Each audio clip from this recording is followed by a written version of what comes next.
Okay, we are recording, and I am going to go ahead and call us to order. Welcome to the August 2022 meeting of the Carmel Mountain Ranch Sabre Springs Community Council. I'm your chairperson, Eric Edelman, and we will begin with the introduction of board members.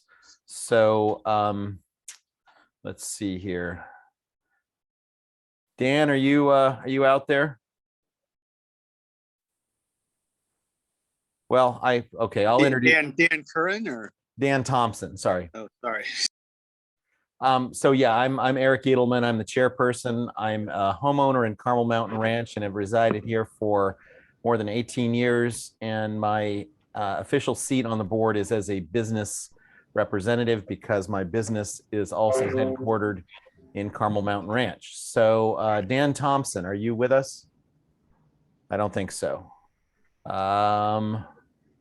Rich Craigie. I'm here, homeowner, Carmel Mountain Ranch. Thank you, Rich. Mark Clark. Yes, I'm here, homeowner, Carmel Mountain Ranch. Awesome. Michelle Mullen.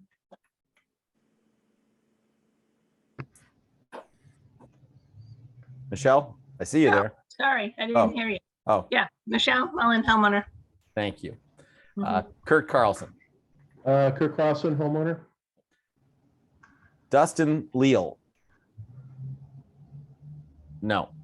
Larry Fontaine is on vacation. Bruce Bergman. Yes, here. Thank you. Kirsten Greer. Not here. Okay, I count 7. Is that what you got, John? 2, 3, 4, 5, 6. And 7, including me. Yeah, I'm John Schroeder, homeowner sorry. on Carmel Mountain Ranch. Yeah, no problem. And also the board secretary. Thank you. All right, so that's, I believe, a quorum, so we're good to go. Okay, so that leads us to approval of tonight's agenda and the approval of minutes from the July meeting. So do I have a motion to approve either or both of those items? I'll make a motion to approve both. Second, anybody? I'll second it. I'm sorry, who seconded? Michelle did. Okay. So let's see then. Discussion. Kurt? Okay, so I'm not necessarily excited about going to the Hill for these meeting minutes. I feel, I've been in the business for a long time. I know the park design, how it works with Parks and Rec. And I know that the city does listen to what the community says, at least up until I retired. Since COVID has happened and everything else, I don't know. I don't know what the city looks at anymore. It was always an important aspect that the City of San Diego Parks and Rec Department planner that we worked with made sure that we, as park designers for the company that I used to work for, adhere to what the community said. And our only opportunity, because we are, there are no community meetings, there are no live meetings, there are only Zoom meetings. This is different than what is being quoted in the Roberts oral records or whatever you want to call it. This is a documentation of what was done, in my interpretation, because there's nothing that we've been given an opportunity to respond to these park designs that were shown to us. They were awful. Park designs we had a lot of comments about the different alternatives. And my concern only is that if we change the meeting minutes, we can always go back to the meeting minutes and say, this is what you guys said. I have meeting minutes. I'd be more than willing to type them up and send them to you, Eric, so you wouldn't have to do it. But if I'm the only one that feels this way and everybody else says this is a bunch of BS, let's just get on with our meeting, then I will say, okay, fine. I'll go with the democracy on this. I think most of the people on our group know what I'm talking about. You know, Bruce, I understand what your point is. I'm not pointing the blame or anything at all. There's no blame here. It's just a matter of procedure in what the city looks at for park design. And that's what they do. And there's really, we're the only ones that respond back. So Okay, I hear what you're saying. So we had a discussion with the city at the last meeting, and they did surveys. I would assume they recorded our comments and survey results. And of course, there is a very precise record of the meeting in that there's a Zoom recording. What if we compromise and insert a link to the Zoom recording, which resides on my YouTube channel forever, into the meeting minutes and reference a timestamp at which we begin speaking about parks. That way, if anybody from the city wants to go back and see it, they can see it. Would that satisfy you? that would satisfy me tremendously. Okay. Who made the original motion? I did, and I will amend my motion with what you and Kurt just agreed to. Okay. Does the person who seconded the motion agree to that friendly amendment? I agree. All right. So that's what we'll do then. I will send John the link to the YouTube link that has the whole thing, the entire Zoom recording, and I'll find the timestamp from this time to that time. We talked about parks, and you know, this is where the community's comments and board concerns are recorded.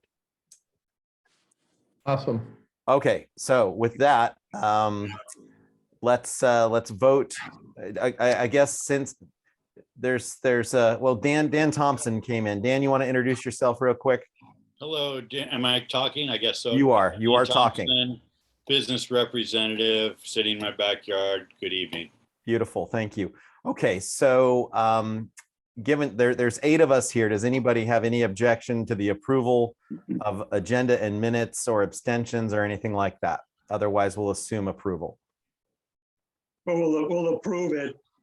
We'll say as revised, right? Yeah, and I'll send you the, yeah, well, to approve as revised. Right. And I will send you the information you need to insert. Or I mean, well, no, you sent me a PDF. So I'll send you the information, send me a new PDF. I'll fire that off to the city, and that'll be that. Okay. All right, very good. Thank you, folks. Okay, so first on the agenda would be public comment for non-agenda items. Oh wait, did we vote then, Eric? I mean, I just asked if there were any no's or abstentions. okay. Excuse me. Yeah. No, that's fine. I mean, if you want to do the whole formal vote. Okay. No. Yeah. Okay. So unanimous approval on the minutes as revised, and moving on to public comment.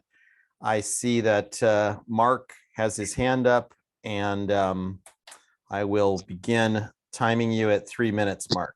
For 3 minutes. Oh, okay, thank you very much for letting me speak. Okay, I'm following very close. I know the agenda, Urban West has an agenda, but in our heads, it's Urban West.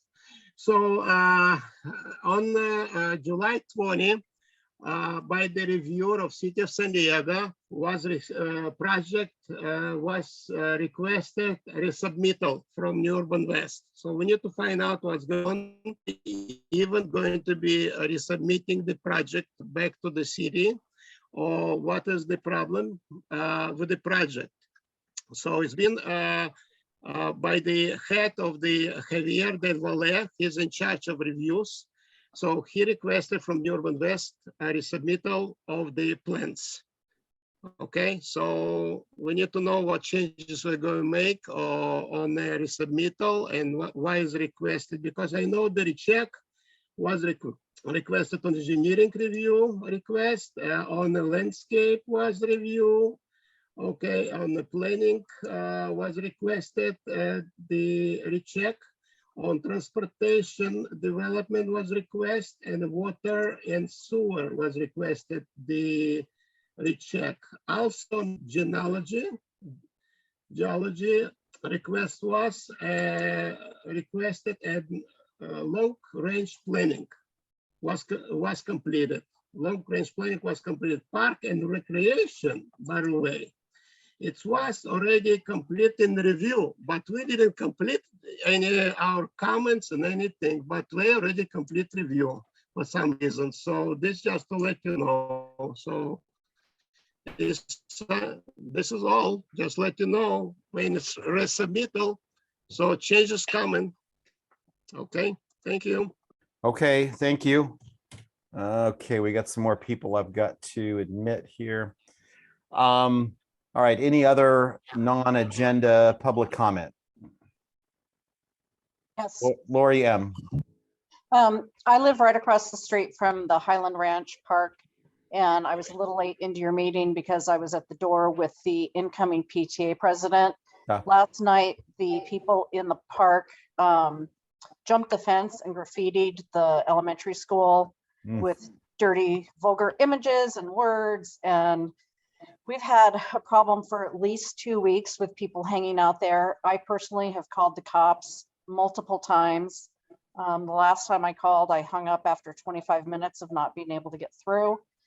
I've gone over there personally and asked them to please leave politely and a little more sternly. And usually I get insults back with no cooperation.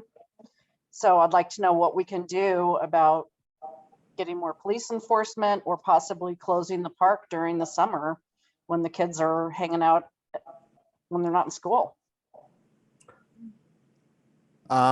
Yeah, okay. Is Officer, I don't think Officer Drat is here. Usually we have a SDPD rep, and then as luck would have it, or lack of luck, she is not here this evening. However, I do have her email. Lori McCarthy, is that? Yeah, that's me. Okay, okay. Yeah, I have your email. Great. I'll email you Officer Drat's address, and that Thank way, you. or I can email her and just copy you, whatever works. I'll just, I'll do that. I'll fire off an email. That way you'll have her email, she'll have yours, and Right. she'll know there's an issue. And I did make comments when the city was asking for comments that we have a problem with this park after dark. And they basically said, not that we know of. So yeah, it's calling the non-emergency number is it's an exercise in frustration, I know. Yeah. Okay, so I'll make that email introduction, if that's what you Great, want to thank call it, you. and we'll see if we can get any traction on it. And I'll copy Von Wilpert's office as well. Wonderful. Thank you, Eric. You're welcome, Lori. Any other non-agenda public comment? Okay. Quick question, our meeting is being on YouTube or Facebook? Well, it's live streamed on Facebook. And so it's on a page called Keep Carmel Mountain Ranch Beautiful, I believe is what it's called. And it was a page set up by CMR United and I just have, I still have access to it. So I stream it there. So I believe the recordings stay there, but then I also upload the actual Zoom recording that is made on my local computer. I upload that to YouTube because that's a easy link to just send somebody. A lot of people don't know how to find the videos on Facebook, and I'm probably one of those who's not so great at that either, but it's actually in both places. So it's called the same thing on the YouTube? No, on YouTube, it's my business YouTube channel, Eric and Deva Edelman Realtors. And I have a master document that just has like a long list of YouTube links. So, I mean, if anybody wants, you can go and watch, you could bore yourself silly watching these meetings for hours. Somebody was asking me about where it is on YouTube. That's why. Oh, yeah, it's on my YouTube channel because that's, you know, what I have access to, and I just have a playlist on there. And frankly, you could binge watch that, and it would be better than 90 Day Fiance or anything like that. Should I put on the big TV? Oh. Okay, so sorry, there was a distraction there. Okay, any other non-agenda public comment items? I don't see any. I'd like to ask about that bumps on Windcrest Lane. Any movement on this? Transportation department got in Let's touch? ask if I haven't heard anything. I don't know if Kyrie's here or not. If he's not here, then we're not going to have any answers Yeah, on that doesn't look tonight. like. Okay, so let's wait the next month, I guess. Yeah. Okay, so moving on to neighborhood police report. I think we've established Officer Drat is not here this evening. August is a month when a lot of people are out, I guess. CMR Fire, State Senator Brian Jones, Assemblyman Brian Mainshine's rep Rick Hopfield. Hey, Eric, can you hear me okay? Yes, sir. Hey, thanks for having me back, Eric. And I just want to be quick tonight. Unfortunately, I got kicked in the teeth. I had COVID in June, and hopefully you guys all stayed healthy, but it really did a number on me. So I apologize about missing last month. That's all right. So just a quick update from Sacramento. The legislative session for 2022 will end on August 31st. And with that just a few weeks away, you can imagine there's a lot of activity. Our office is getting lots of calls and emails, questions about bills, not just Assemblymember Mainshine's bills, but all kinds of different bills. People are sharing their stances. We, of course, record all of that. That is my job, to make sure that everybody's comments, stance, opinions, what have you, is recorded so that the Capitol Office staff in Sacramento can share that with the Assembly member, and he knows what the community is talking about, what they care about, and so on. So I'd encourage anybody, if they have a comment, you can email me directly. We do have a website where you can put your comments, or we have a general email. But I always like getting emails from constituents from these meetings.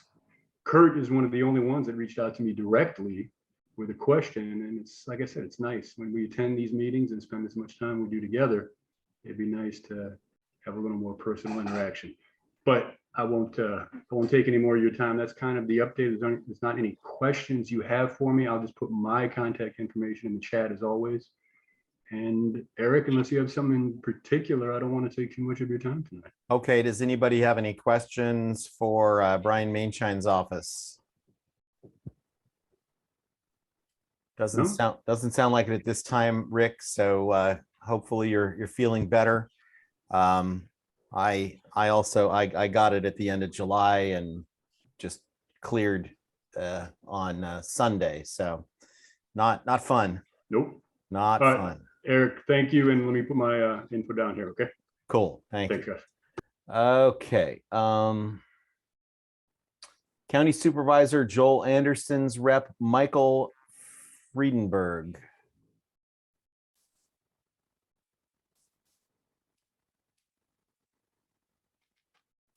I see a hand up.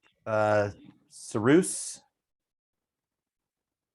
can we help you with something, or is your hand just? Oh, thanks for calling, Mondi. Hey, I just wanted to raise everyone's awareness of the Protect ordinance in the city of San Diego. It could really use everyone's help. It is an improvement for policing. I know it's something city council members will be looking at soon. And I just wanted to raise awareness of this ordinance. It's something that needs our support for better policing in the city. Okay, thank you. Thank you. All right. Okay, I see another hand up, and we're past public comment, but since we're moving right along, I'll allow one more against my better judgment. Ron Sanchez, you have your hand up. Yes, also wanted to comment about the Protect act for the sake of transparency. I've been reading just so many stats about how people of color are being targeted. The numbers very overwhelming. So I also want to plea that we could strongly look at this and consider passing this act. Thank you. Okay, thank you. All right, so we're moving on. A couple of folks came in a little later, and I let a couple of public comments come back in, but that's fine. All right, Kyrie Carter, Marnie Von Wilpert's office. Are you here, Kyrie? I don't think so. All right. Mayor's office, not here. She sent me an update. So hang on, I got.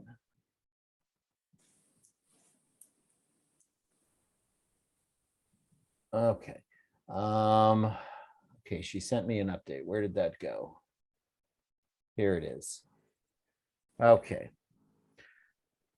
All right, so this is just about Mayor's climate action plan signed into law.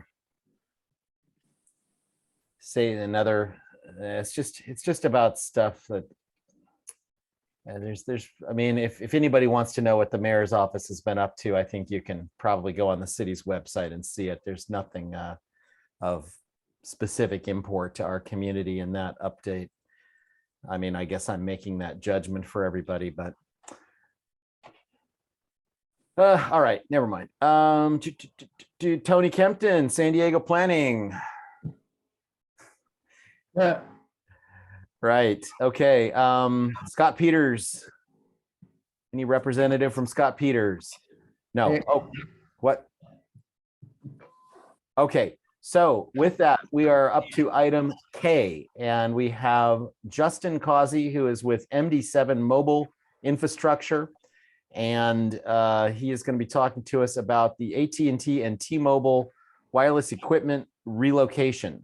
Justin, I saw you come in. Are you still there? Yes, Eric, I'm still here. Okay, good. Do you need, you have a presentation to share? Yes. Okay. It looks like I'm disabled as of now. Yeah, I'm going to make you a co-host here. Perfect. All right. So you're, how long do you anticipate needing here for the presentation? Not long, just a few minutes. Okay, perfect. Take it away. All right, let me go ahead and share my screen.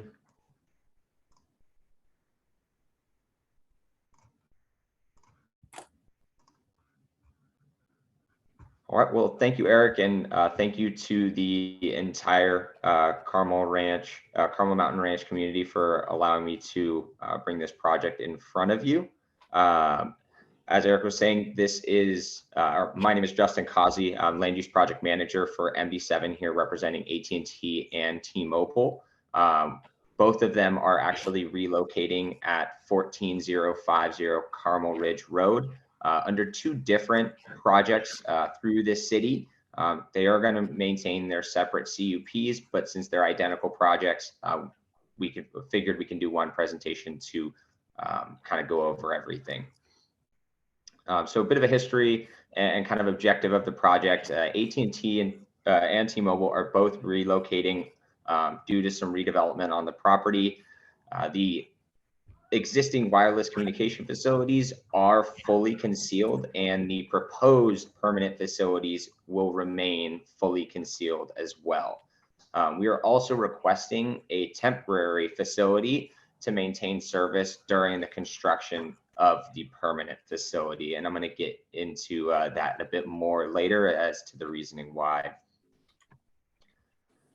So the zoning and land uses in the area, the property itself is zoned RM 2-6 and has a height restriction of 48 feet. The surrounding land uses are all residential and will maintain that residential standing for the foreseeable future. The scope of work is to demolish the existing clubhouse, which actually currently houses the AT&T and T-Mobile facilities in separate rooftop cupolas. We're going to be installing a temporary 3-pole design for AT&T and T-Mobile in the northern portion of the parcel. And then we will be installing the equipment into the new rec center on the property that is also going to be a fully concealed facility. So a couple special initiatives that I wanted to go over that are involved with this. FirstNet is in relation to AT&T. This is a first responder network that in times of emergency give all of our first responders a clear highway of communication. Nobody actually is able to operate in that bandwidth during that time of emergency. When there's no time of emergency, that bandwidth is actually filled by AT&T consumers as well. Recently, we did have a statistic come out that 78% of all 911 calls in California, Southern California, were placed on wireless devices. And it's up to 60% increase in mobile hotspot usage as a result of COVID, working from home, and a lot more mobile workers. So to go over the site plan really quick, you'll see that we have a couple different locations on this parcel. So the reason we have a site plan with both is to show our temporary facility and our permanent facilities. So the permanent facilities are going to be these square towers. They're going to be at the rec center, which you can see the pool in the middle. They will be straddling the pool. One will house AT&T and one will house T-Mobile. And the cool thing about this is these are going to be existing structures because one of the towers actually houses the pool heating equipment and the pool pump. And then the other tower is actually built for the restrooms for the rec center and for the pool area. So while this is all being built, both AT&T and T-Mobile need to maintain service. So there is a section that we've parceled out here in the northern portion that will be where AT&T and T-Mobile will have a temporary facility for the duration of the construction, so that they can both maintain service to the area. And I'll show you the coverage maps in a bit to show why this is going to be important. I do have a couple photo simulations I wanted to show of the final proposed permanent location. So these towers are what I was calling out earlier, and you can see the top section here is going to be where the antennas are, and the ancillary equipment will be housed inside the lower portion as well. So T-Mobile is going to actually be in this tower here and AT&T here. And this is just another viewpoint, very similar, but fully concealed and actually fairly well integrated into what's going to be existing there. Here's some photo simulations based on how the property looks today for the temporary facility. So the temporary facility is going to be the only portion that is exposed, and T-Mobile will be at the top. You can see the antennas there, and AT&T is going to be in the bottom. The reason we kind of chose this design was, rather than building a temporary facility for AT&T and then a separate one from T-Mobile, what we can do is stack the carriers on top of each other and try to reduce as much visual impact as we can during the construction.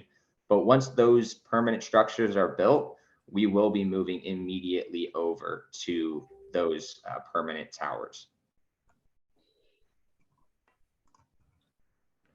And here are the coverage maps. So to kind of give you guys a bit of reference, this is going to be the current site.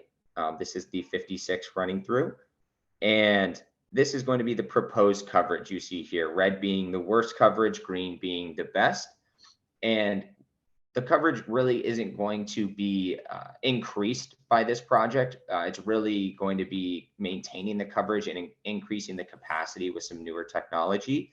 But the reason we want to keep this online during the construction phase of the permanent facility and the rec center is because this next slide will show you what happens if this tower were to go away. So you see these dead areas really start to sprout all across these major commuter terminals, as well as the surrounding residential community. And this one is for T-Mobile, and the following is for AT&T. So same reference point, they're adjacent to each other, and this will be with the facility on and the proposed coverage and capacity, and this will be if it were to be turned off. So again, major commuter routes are going to be affected, as well as the surrounding residential. It's also going to affect some commercial up here, but luckily AT&T has some has another tower that does support that a bit better than T-Mobile does currently. But again, I appreciate the time and open to answering any questions for the board or for the community. Okay, thank you. So let's stop sharing if you could, please. Thank you. Good. All right. And let's see here. All right. So I see there's a community member with the hand up, but let's go to the board first. Are there board members who have questions for Justin or comments? Yes, I have a question. I have a T-Mobile Mark, and yeah. Board. Let me get to the board first, and then I'll come to okay. you. I'll come to you. Okay, please, thank you. I have a question. Yeah, go ahead. Okay, so my question is, how long, Justin, how long is a temporary going to be installed for? So our best estimate as of now is going to be 18 months. We're trying to shorten that as much as we can, but that's what we have from our construction team currently. And that will have to be outlined in the conditions. I'm currently working with the city on how we're going to write that in the conditions, whether it be a specific timeline or it's going to be based off of the permanent facility final inspection so we can officially move over. And then my last question is, when do you know the schedule for the demolition for the clubhouse?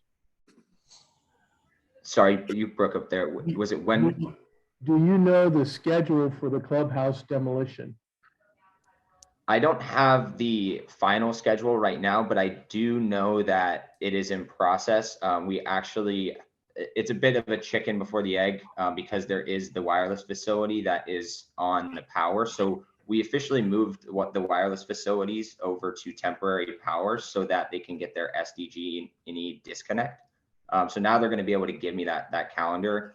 I think the goal is Q4 of this year, they will start the demolition and have the temporary facility go up for the wireless facilities sometime in April. Okay. That's a gap though, right? There will be a small gap because they're going to demo the clubhouse facility while leaving the wireless facilities up as long as they can to allow us to, because part of the demolition is they have to grade the pad for the temporary wireless facility. Okay. But it should be Q4 of this year is when that demolition starts officially. Okay, other board member questions before I get to others, and we can always circle back if you think of something. All right, Mark, go ahead. You guys didn't start yet any work yet, right? Sorry, what was that? You guys started already any working on a T-Mobile facility on the clubhouse yet or no? Any work been done? We have not started any work. So we're currently still waiting approval. This is a step to get our CUP approval. And then before we can start any work, we will need to get our building permits. I see. I have T-Mobile and I live just a few streets away from it. It's when you replace the new facility. So could you increase the signal quality in our area? Same time, make more powerful because I live in on Wilkers Land close to the Shoal Creek, and it's like a downhill, and I don't have any coverage, not even 2G. I just requested the cell spot for 4G from T-Mobile because we don't have and this the signal degraded actually like 2 months ago. So I was wondering if something going on, if you guys start messing up with the equipment there or something. Can you tell me? I can't speak for if they've powered down the equipment. Sometimes the carriers do that, but I can speak for this project, and we are upgrading the equipment. So it will have the newest antennas, newest radios. So the big target here is going to be capacity. So you're going to see an uptick in speed.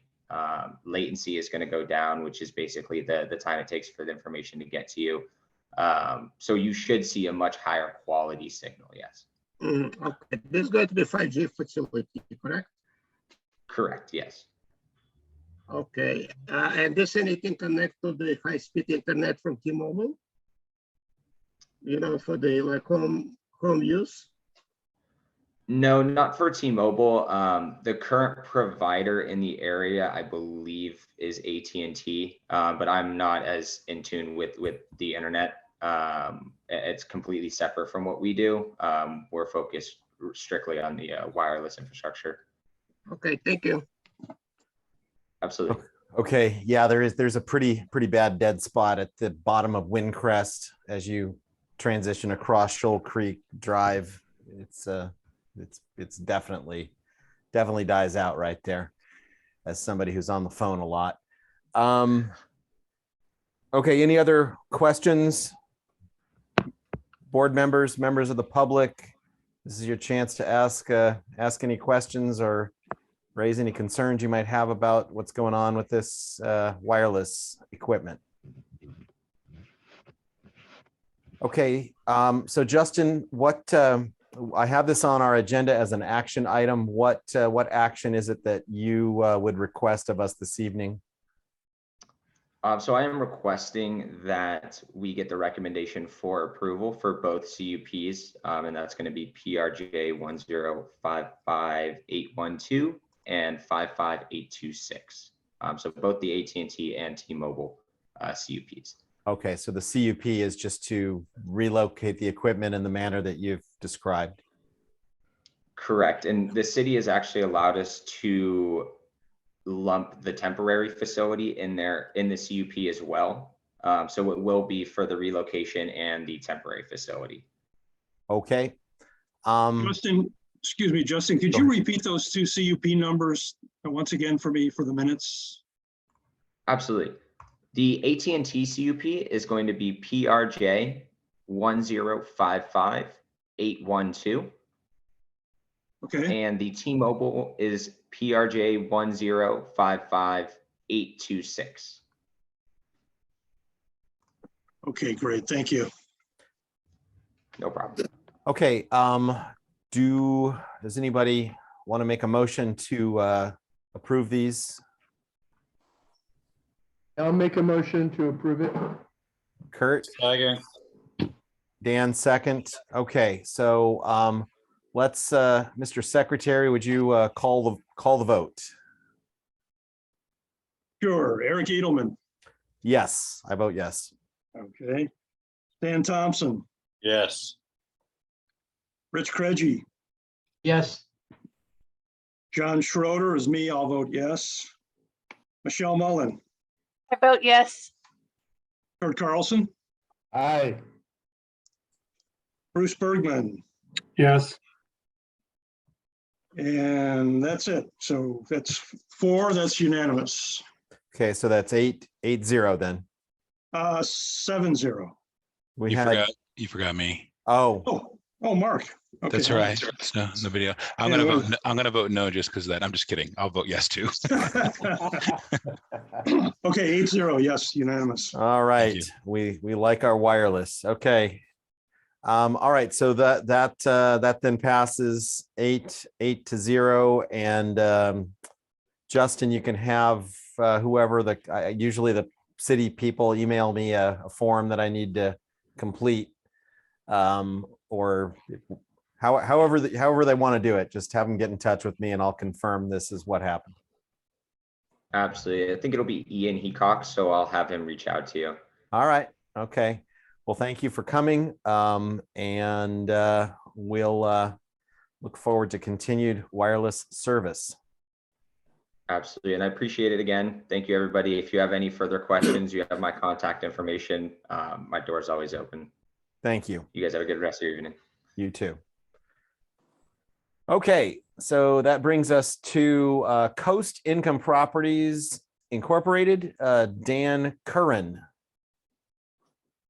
And they're here to talk to us about a potential zoning change for the vacant lot at the corner of Highland Ranch and World Trade Drive. Dan, are you here? I am, and Randy Cooper Smith with Latitude 33 is here, and he's going to kind of start it, and then I'll jump in and Okay, so I see you. Randy is there with you, or is he? No, he's mine is on. Can you see me now? Oh, okay. You're Marissa. Parado. He's Marissa. Okay. He doesn't look like a Marissa, but he's no. Marissa. I was wondering. That's my beautiful wife. I'm using her iPad, so I apologize. Understood. Okay, I'm gonna make you a co-host, Randy. Okay, thank you. You can share your presentation. Can you see me now? We see you, and I just made you a co-host, so you should be able to share anything that you need to share. Great. Well, again, Eric and the rest of the board, thank you very much for having us tonight. My name is Randy Cooper Smith with Latitude 33 Planning and Engineering. And with me tonight is Dan Curran of Coast Income Properties, the property owner. We appreciate your time, and we're here tonight to talk to you about the northeast corner of World Trade Drive and Highlands Ranch Road. You may know it as the infamous Christmas tree lot during the holidays. So that I think people can remember that near the fire station. And before we get started and tell you specific about a request, I'd like to have Dan tell you a bit about Coast Income Properties. It's important. They're an amazing company, and also about some of the projects they've done in your community. So Dan? Yeah, so appreciate you having us, Eric, and everybody else. It's important for us whenever we present a project to, come to the community and tell you what we're doing and work with you. That's kind of our philosophy. It's been our philosophy we've been around San Diego for 40 years. I've been with the company almost 20 years. Tom Blake and me son Joe, started the company. We've done a lot of stuff in Carmel Mountain Ranch. We did the courtyard project where the Staples and the what used to be the Murray Calendars was on the corner there. And me son's family actually owned the China Fun when it originally opened, and then they sold that. So we did that project. We did the original Scripps Clinic, which is now the ICW building, a long time ago. We did the CVS on the corner of Camino del Norte and Carmel Mountain Ranch. We did some other projects on Innovation Drive. So we've been around a while. I guess that's the point of that. And your community is important to us, and it's been a part of our company for a long time. Some of the things we've done more recently that you might know is we developed the Village of Pacific Highlands Ranch, which is where the Trader Joe's is in Carmel Valley on the 56th there. And I say that project because we're really proud of that project. We worked a lot with Randy and the Carmel Valley Planning Group to get that project done. And I think it's a gem for San Diego and for Carmel Valley in particular. And I think that, the other thing that I should probably tell you is that I serve on the Carmel Valley Planning Board. So I know what you do and what you put up with. So I guess I give you all that background to let you know that when we come to you, we're sincere. We want to work with you and make sure we do things right. And, as developers, it just saves us a lot of time and trouble. I'd rather get you on board at the beginning and not have to, go through all the dancing and stuff. So with that, I think Randy can talk a little bit about the project. And we don't have a great presentation yet because we're not at that point.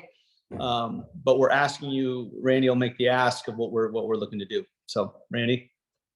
Thanks, Dan. So as Dan said, both our companies really believe that before you start the design, before you make an application, it's critical that we come to the community, the planning group, and start a dialogue.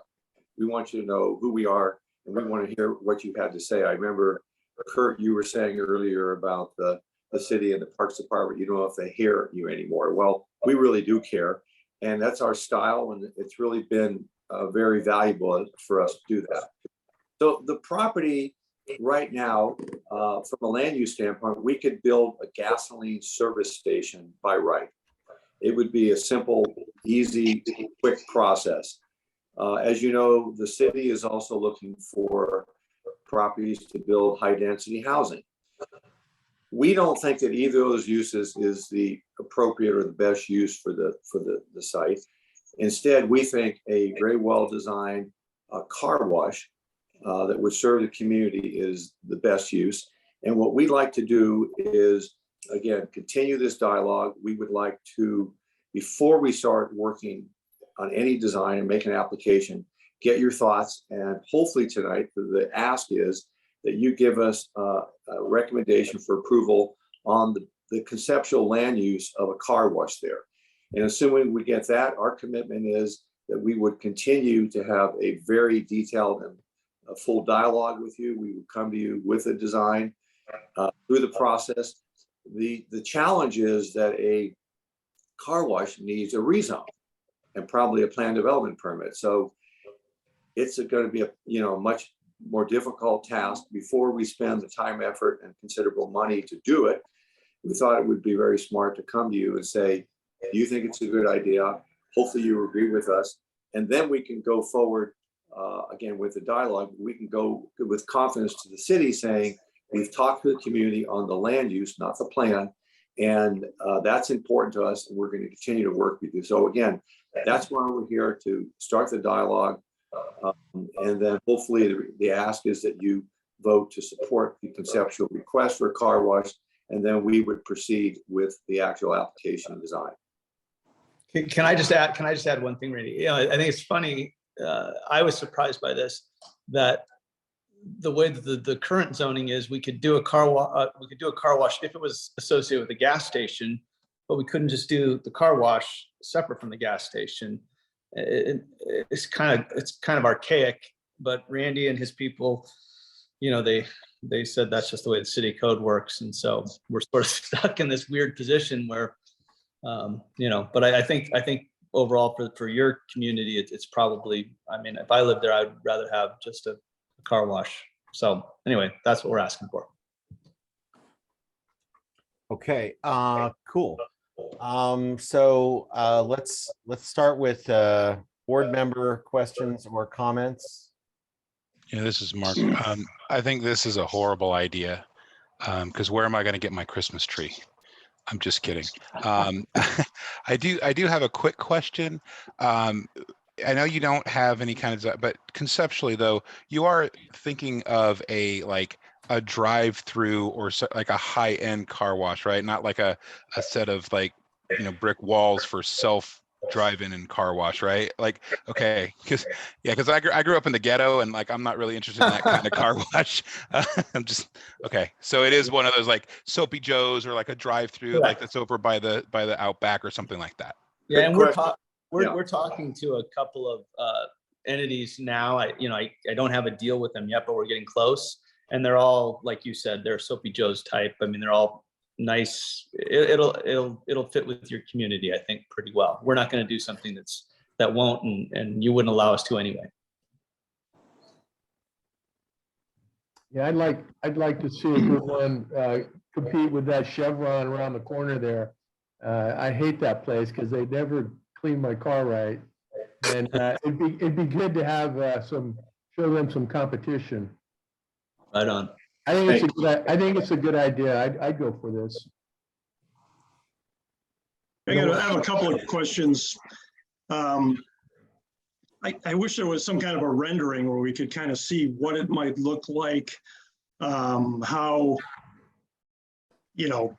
dense it's going to be on that corner, how noisy it would be. I guess I'm trying to get some feel of what we could expect. I could visualize, cars kind of lined up on the street, maybe waiting to get in, or maybe not. Can you guys speak to any of that, like both the noise and congestion anticipated in that corner, and what you might do to, prevent that?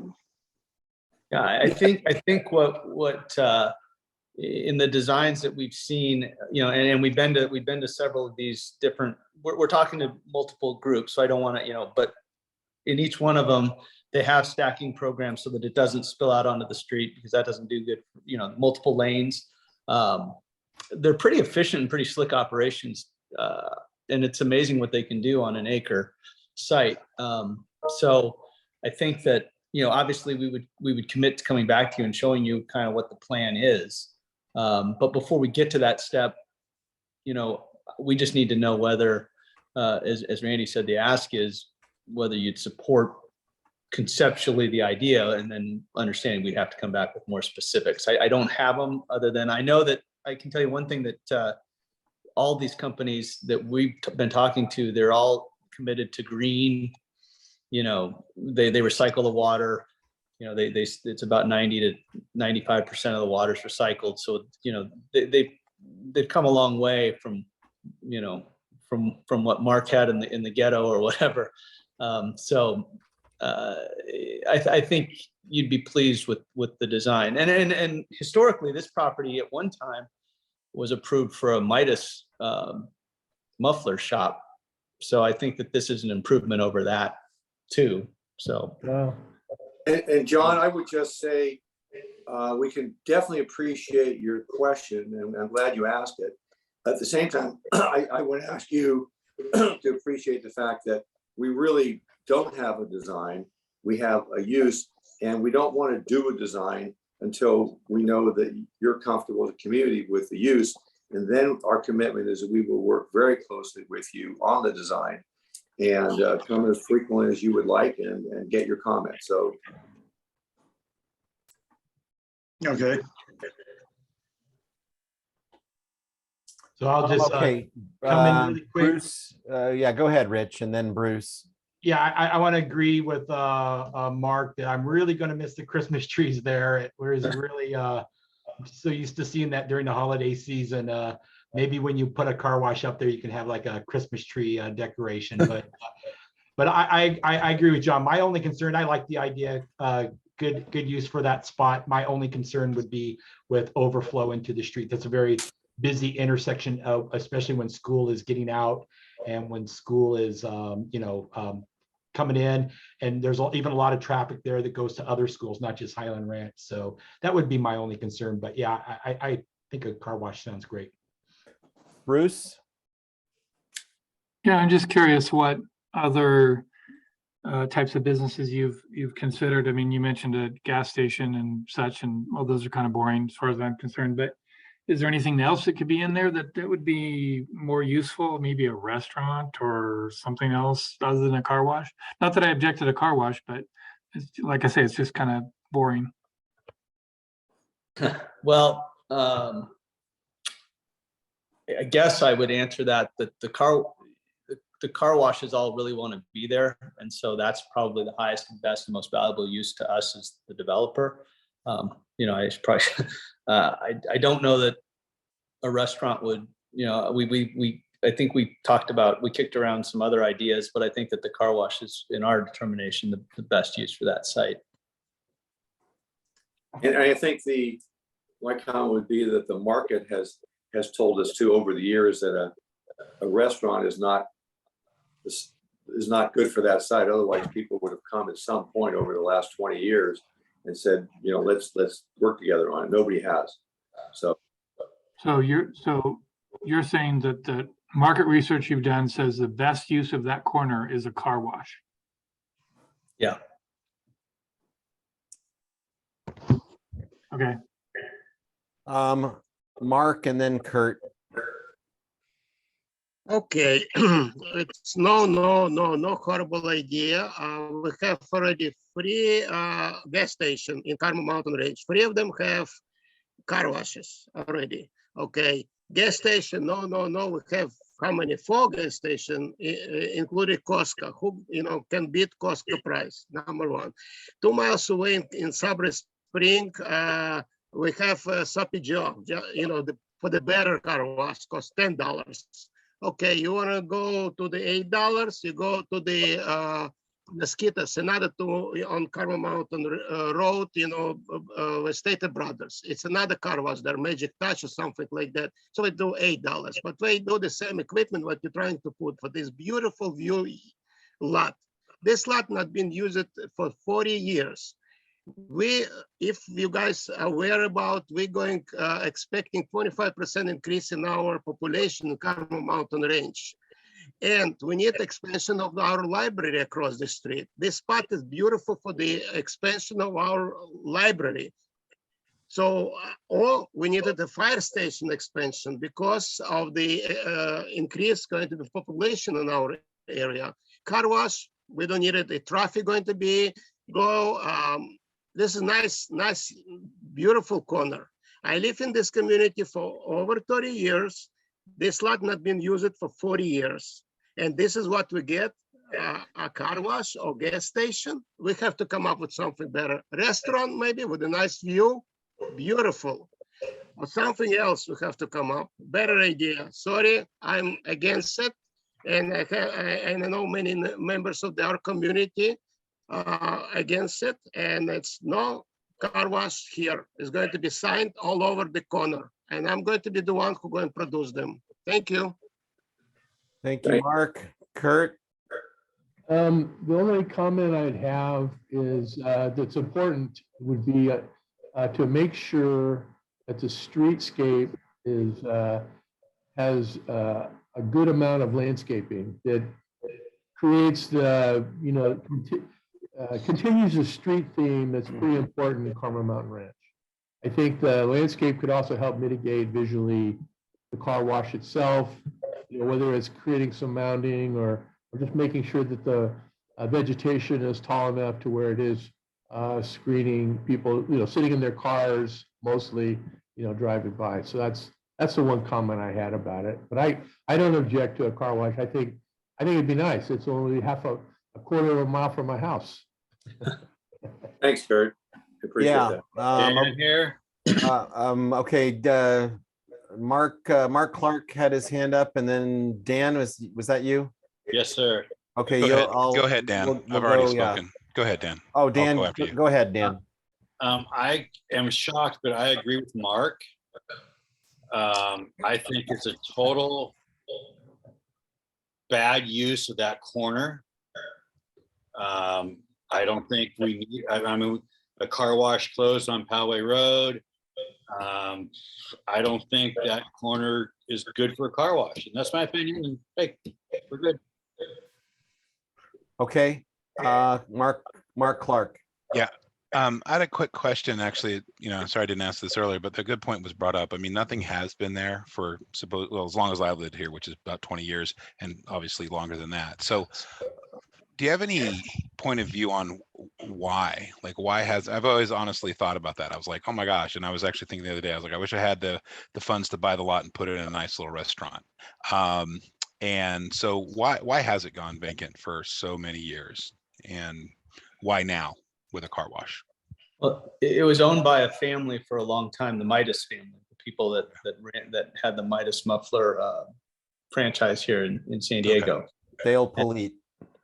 Gotcha. Yes, okay. and then the patriarch passed away, and so the family decided to sell the lot, and we bought it 2 years ago.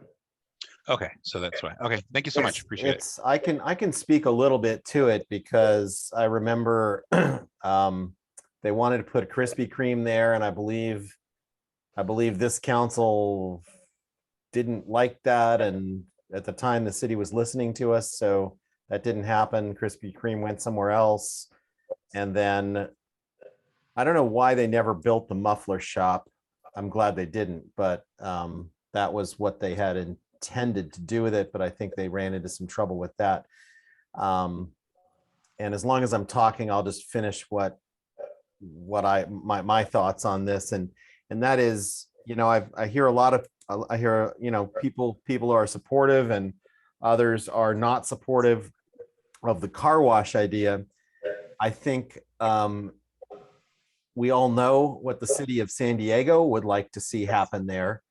So personally, I feel like if these folks want to put a higher end, nice looking, well landscaped, accessible car wash that doesn't create a huge traffic jam, then I am all for it, because otherwise, you know, if somehow they are not able to do what they'd like to do with the land, they would probably be inclined to sell it to somebody else who's going to propose a 12-story apartment building, and that will get approved in no time at all, regardless of what we say about it. So those are my thoughts on it. And then Bruce, oh, okay, well, yeah, Bruce, then Lori, and then Mark, Mal, you have your hand up again. You've gone already, but I'll entertain it after Bruce and Lori. I know we're going to get to a vote here in a second, so I just want to go on record that I'm not sure I believe that the statement that this is the best use of that corner. I think probably what's happening here is you have somebody who's interested in it and you see dollars, and you're not really doing market research. I've done enough with commercial real estate that I know that this can't possibly be the best use of that corner. So I will ultimately be voting no on this. Thanks. Hey, Bruce, I'm not trying to mislead you at all. You're right. I mean, for us, it's the best use. I guess that's the way to say it. Other than doing a car wash, I mean, a gas station. Yeah. And that's the current zoning, right? I mean, you could throw throw a gas station on there without talking to us at all. That's correct. Got it. Lori McCarthy. I agree with you, Eric, that the city would love to put a 12-story apartment building in there. So whether or not I want a a car wash is immaterial. My request would just be mindful of the traffic flow. There are a lot of kids who cross that corner going to and from school. When the COVID clinic was there, we had people lined up onto Eastbourne Road, turning the corner onto Highland Ranch, and then turning onto World Trade to get into the COVID clinic. And also be mindful of the south edge of the property and make sure that you're not impacting the neighbors that you're going to have on Eastbourne Road. Those are very good comments. Thank you. Yeah. Thank you. Mark, Mel. Well, you guys probably aware, you know, have a water crisis here, right, in California, and the car wash is using water, right? Oh, it's going to be using air. How are you guys going to wash the cars? I would assume they're using water. Yes, Mark. So the water use is going to be high. Same thing like we got rid of it of a golf course now. So, okay, thank you. Thank you. For the future. Well, I do think that, you know, I mean, they do recycle 90 to 99% of the water, depending on which group there is. So it's a pretty efficient and clean operation. I would assume that there's I mean, much like a gas station where every drop of water that falls on the pad, it has to be somehow processed before it's either discharged into the stormwater system or recycled. Absolutely. Yep. Okay. Yeah. So it's not just like you're going to be using a ton of water and flushing it into the gutter. Yeah, we're not running a hose all day. Yeah. No, this is not like the old days. Thank goodness. So is this, I mean, is this something like, I mean, like the Genie car wash there on Carmel Mountain Road in Penasquitos is a pretty nice one. Is that like the sort of vibe we're going for here? Yeah, and you know, I wish I could tell you the names of the entities that we're talking to, because I think you would, so if we get the approval to move forward, you know, we'll come back and show you, you know, for final approval. But yeah, they're nice facilities. I mean, you know, it has to be clean in your community. People wouldn't go if it was a junky place. So right. Do Okay. we get the discount? Do we get the discount? The residents get discount? For all those in attendance here tonight, your first month is free. No, I'm just kidding. Sorry. Well, have to be 10 at least years.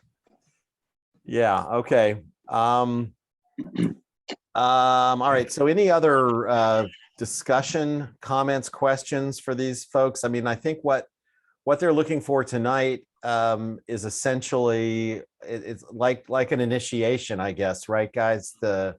You want us to say that we're okay with the overall concept, and then you will begin sort of planning and interacting with us. Yeah, and making an application, pursuing that with the city, which would involve a rezone. Right. And probably a plan development permit or whatever. But it's a long, costly process, and we just want to make sure we're on the right page with you guys. Right. Well, I mean, I know that I'm not being tongue in cheek, folks, when I say, and this is for those in the room tonight and those who are going to watch the recording later, I am not joking about a 12-story apartment building. The city of San Diego would love to put one of those there. And if you think I'm wrong or don't know that, then you should probably shadow me for a few months at some of these larger city meetings that I attend. I was biting my nails over this corner because I knew that if a developer came in and wanted to do residential there and get a rezone and everything else, that's what was going to happen, and it was not going to make people happy. So I know that there's some that are objecting or not pleased that we're talking about a car wash, but in my view, you know, as a capitalist myself, you know, if that's the highest and best economic use for the owner, and it can come in and be nice without increasing our residential load, then I am 100% on board with that. Unless, you know, that, no, not unless, I'm on board with it. So any other questions, comments, concerns before somebody would make a motion as to whether to support or not support this concept?